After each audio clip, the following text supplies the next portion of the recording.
Hello, আসসালামু আলাইকুম guys, কেমন আছেন সবাই আপনারা? আশা করি ভালো আছেন। আলহামদুলিল্লাহ, আমিও ভালো আছি।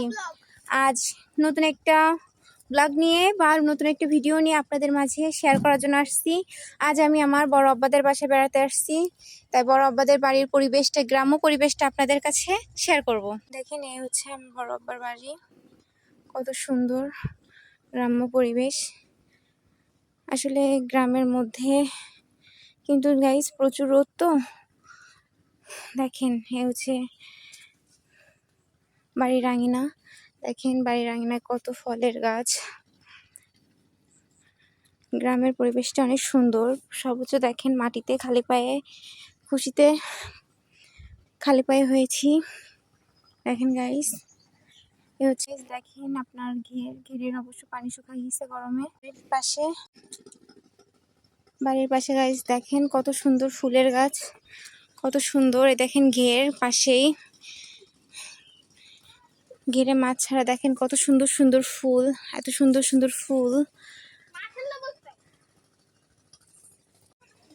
দেখেন মাশাআল্লাহ কত সুন্দর ফুলগুলা, কত সুন্দর রং বেরঙের ফুল। দেখেন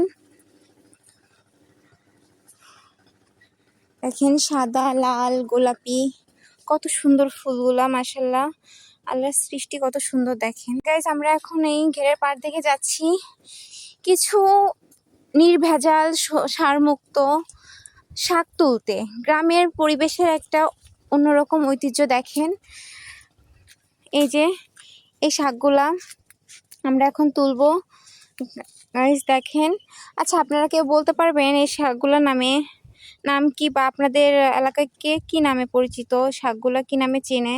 আপনারা যদি জেনে থাকেন তাহলে অবশ্যই কমেন্ট করে জানাবেন। দেখেন সারমুক্ত নির্ভেজাল কত সুন্দর শাক আমরা সংগ্রহ করছি।